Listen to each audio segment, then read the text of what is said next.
রোগীদের মনে কিন্তু এই বাত রোগ নিয়ে নানান ধরনের প্রশ্ন জাগে এবং ওই প্রশ্নগুলো কিছু কিছু প্রশ্ন আসে যৌক্তিক, কিছু কিছু প্রশ্ন হচ্ছে অযৌক্তিক।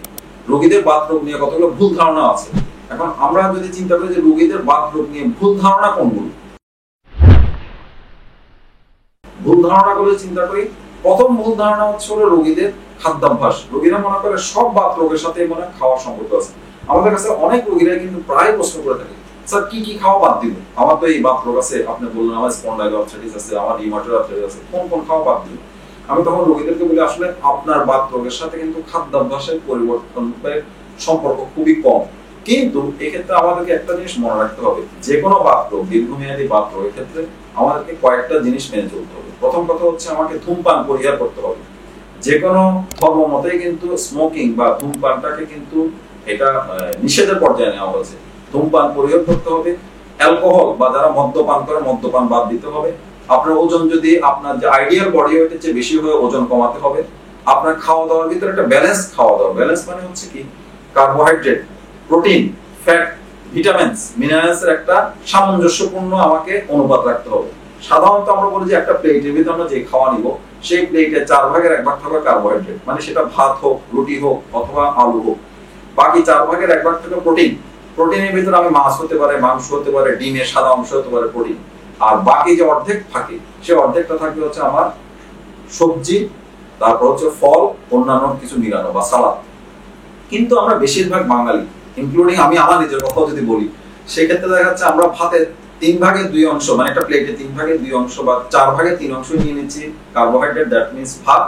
আর বাকি 4 ভাগের 1 অংশের ভিতরে আমার প্রোটিন থাকতেছে আর হচ্ছে হলো কিছু হয়তো সবজি থাকতেছে। তাহলে আমাদের এই খাওয়ার পরিবর্তনটাও কিন্তু একটা ইম্পর্টেন্ট।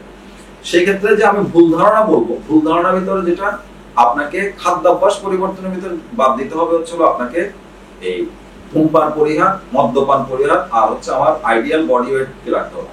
দ্বিতীয় একটা ভুল ধারণা আছে যে অনেকে মনে করে স্যার আপনার কাছে বাত রোগ নিয়ে আসি, আপনি বলেন যে কিছু কিছু ওষুধ চলবে, তো ওষুধ চালায় যদি ভালো থাকতে হয়, ভালো থাকার দরকার কি স্যার, এর চেয়ে তো আগেই ভালো ছিলাম, মাঝে মধ্যে ব্যথার ওষুধ খেতাম। আমি একটা কথা বারবার রোগীদেরকে বলি যে আপনি ব্যথার ওষুধ খেয়ে আপনার রোগটাকে ভালো রাখা আর বাত নিয়ন্ত্রণকারী ওষুধ দিয়ে রোগটাকে ভালো রাখা দুইটা এক জিনিস না। আপনাকে আমরা ভালো রাখছি কিন্তু বাত নিয়ন্ত্রণকারী ওষুধ দিয়ে, ব্যথার ওষুধ দিয়ে নয়। তাহলে এখন কথা হচ্ছে বাত নিয়ন্ত্রণকারী ওষুধ কতদিন চলবে, এই সে চলার ব্যাপারটা কিন্তু আসলে একটা অনির্দিষ্ট সময়। এটা এক এক রোগীর ক্ষেত্রে, এক এক রোগ ভেদে সেটা এক এক জনের ক্ষেত্রে এক এক সময় মতো লাগতে পারে। এটা একটা ভুল ধারণা আমাদের কাজ করে। তৃতীয় ভুল ধারণা আমাদের কাজ করে যে স্যার আপনাদের ওষুধ না খেয়ে আমরা বিভিন্ন আয়ুর্বেদিক ওষুধ খাচ্ছি, বিভিন্ন হিজামা বা বিভিন্ন টাইপের কথা বলে থাকি যে এগুলা করলে অসুবিধা কি।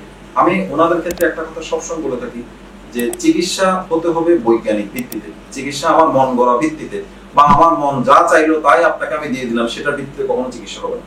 আমরা আপনাকে যে চিকিৎসা করতেছি সেগুলো বৈজ্ঞানিক ভিত্তিতে প্রমাণিত এরকম চিকিৎসা করতেছি। আপনার চিকিৎসার ক্ষেত্রে যেটা ইম্পর্টেন্ট সেটা হচ্ছে আপনার রোগটাকে নিয়ন্ত্রণ করা। রোগটাকে কিন্তু নিয়ন্ত্রণ রাখলে সেই রোগের আনুষঙ্গিক যে ক্ষতি, একটা বাত রোগ শুধুমাত্র যে আমার জয়েন্টের ক্ষতি করে তা না, এই বাত রোগটা আমার ফুসফুসের, হার্টের, কিডনির, এমনকি চোখেরও কিন্তু দীর্ঘমেয়াদী ক্ষতি করে ফেলে। সেক্ষেত্রে সেই রোগটাকে নিয়ন্ত্রণ করতে গিয়ে আমাদের যেটা ইম্পর্টেন্ট সেটাকে আমাকে বাত নিয়ন্ত্রণকারী বৈজ্ঞানিক ভিত্তিতে ব্যবহার করতে হবে, বাত নিয়ন্ত্রণকারী ওষুধ, যেটা আপনার রোগ নিয়ন্ত্রণের ক্ষেত্রে খুবই গুরুত্বপূর্ণ।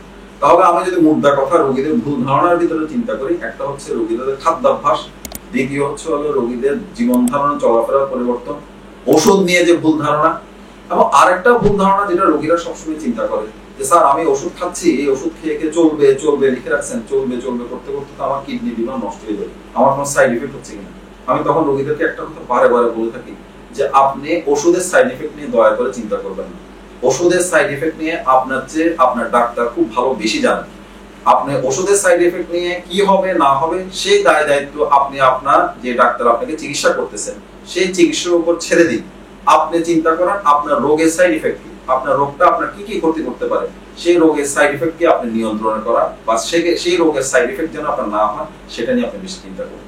তাহলে এই কমন কয়েকটা হেডলাইনে কিন্তু আমরা রোগীরা বাত রোগ নিয়ে ভুল ধারণা পোষণ করে থাকি।